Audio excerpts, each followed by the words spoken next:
Pemirsa, sebelum menghadiri acara pembukaan MTQ ke-33 Provinsi Aceh di Aceh Timur, Bupati Aceh Besar Insinyur Mawardi Ali menyempatkan mengunjungi pemondokan kafilah MTQ Aceh Besar di Gampong Tanjung Kapai, Idiraya, Aceh Timur, Sabtu kemarin.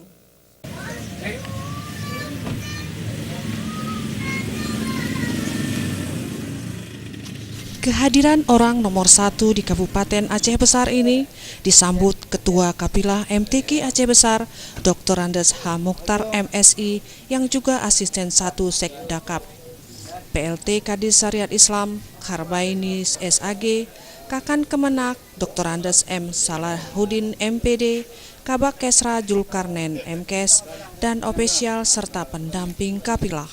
Sementara itu bersama Bupati ikut juga Sekdakap Dr. Andes Iskandar dan sejumlah kepala SKPD di jajaran Pemkab Aceh Besar. Mawardi Ali mengingatkan para kapilah agar memanfaatkan waktu yang ada untuk berlatih dengan tekun dan tampillah di semua arena musabakah dengan penuh rasa percaya diri.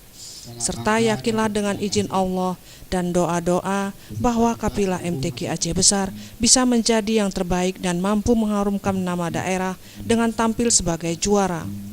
Bupati Aceh Besar meminta seluruh pengurus kapilah agar selalu menjaga kesehatan para kori dan koriah sehingga tampil prima. Begitupun orang nomor 1 di Aceh Besar ini menjanjikan bonus umroh kepada kori atau kariah yang berhasil meraih juara pertama. Nah, anak-anak kami yang kami banggakan, saya jumpa dengan beberapa bupati, wali kota yang ada di Aceh. Mereka semuanya sangat menganggap Aceh Besar ini adalah sebagai pesaing yang terkuat pada MTQ kali ini.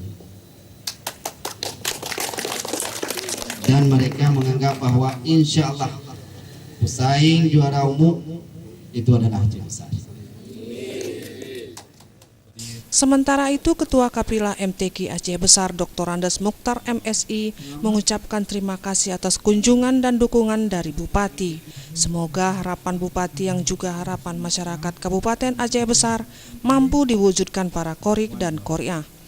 Disebutkan Aceh Besar pada MTQ ke-33 Provinsi Aceh kali ini mengikut sertakan 93 orang, yakni 56 kori dan 37 ofisial serta pendamping, dan meminta kepada masyarakat Aceh Besar untuk memberikan dukungan dan doa kepada para kapilah agar bisa meraih juara pada MTQ Aceh 2017 dan mengulang prestasi seperti di MTQ ke-32 di Subul Salam. Faisal, Aceh TV melaporkan dari Aceh Timur.